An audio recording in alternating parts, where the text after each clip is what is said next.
Welcome to our review on infectious diseases and antibiotics. First thing we've got here then are two of the key terms we need to understand. So whenever we talk about a pathogen, what we're referring to is a microorganism that's going to cause diseases. And what we find is that some of these pathogens actually release a chemical called a toxin, and that can actually cause damage to our cells and therefore make us ill. We need to remember not only the type of pathogens we've got, but also an example of each one for your exam. So they do like to ask you this question about name an example of a disease caused by one of these pathogens. Okay, so do make sure that you learn these examples of the pathogens and also the diseases caused by them. So what we look at first of all is the fungi, which will lead to athlete's foot. Bacteria can cause cholera. A virus, an example would be flu, and the protozoa, an example there would be malaria. So if they're asking about the types of pathogen, you're looking at the fungi, bacteria, virus and protozoa, and then obviously they've got the associated example of the disease caused. So athlete's foot by a fungus, cholera by a bacterium, flu by a virus, and malaria by a protozoan. What we find with some infectious diseases is that they don't spread directly from one person to another, but they're going to use something called a vector to spread from person to person. Now, what we refer to as a vector is something like a mosquito. So it will land on one person, bite them, suck some blood, and pick up a potential pathogen at that point. And then as they fly onto someone else and bite them, they then spread that pathogen to that new person.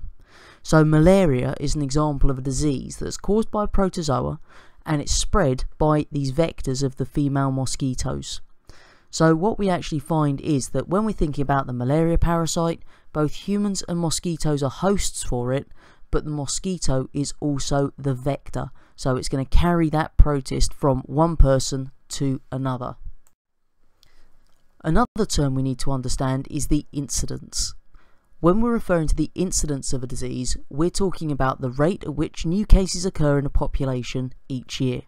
So normally we talk about this as cases per 10,000 or cases per 100,000 people.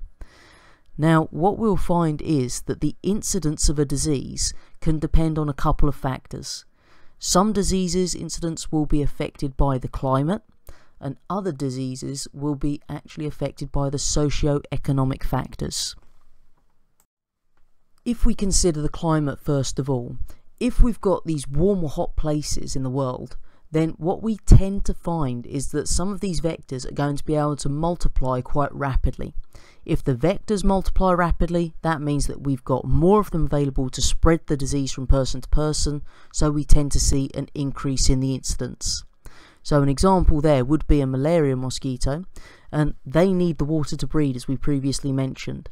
So what we actually find there is that when we get a period of increased rainfall, then the incidence of malaria will increase following that, because the mosquitoes have then got that area of standing water which allows them to breed, and therefore there are more mosquitoes to spread malaria to more people. When we're considering the socio-economic factors then, these will be different diseases that are affected here. So infectious diseases like cholera are a prime example of ones that are affected by socio-economic factors. Now, cholera tends to be spread when there's contamination of drinking water by sewage. So what we tend to find is we'll get a much higher incidence of cholera in those countries where they don't have a clean drinking water supply and they don't have proper sewage treatment works. So these tend to be the poorer countries of the world because they haven't got the money to invest in developing the sewage treatment programs, and they don't have the money to invest in clean drinking water supplies. Therefore, there's a much greater risk of sewage contaminating the water they are drinking, and so cholera is going to spread much more readily. Now, we do have treatments that we can use to deal with some of these pathogens that can infect us. And the first of those treatments, the one you're probably quite familiar with from your everyday life, are the antibiotics. Now, this is something that's been around for a good 70 years now, and the reason that we've got them is because they're produced by some bacteria and some fungi. So they actually make these antibiotics themselves as a way of preventing other bacteria and fungi from encroaching on the areas that they live. And what it actually does is it kills bacteria and fungi. So what they actually do in order to kill the bacteria and fungi is that they stop growth and they prevent certain metabolic reactions from occurring.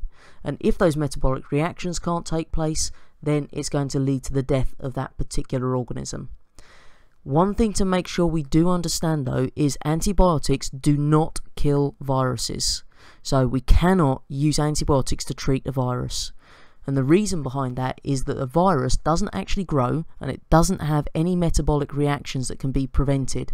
So by taking antibiotic, it's an absolute waste of time with a virus, which is why when you've got the flu and things like this, the doctor's never going to prescribe you an antibiotic because it won't do anything.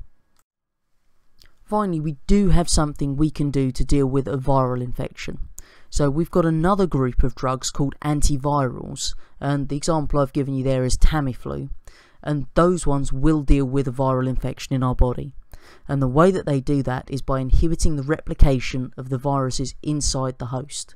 So if you get an infection with a virus, we do have antivirals available to us that we can take to then inhibit that viral replication.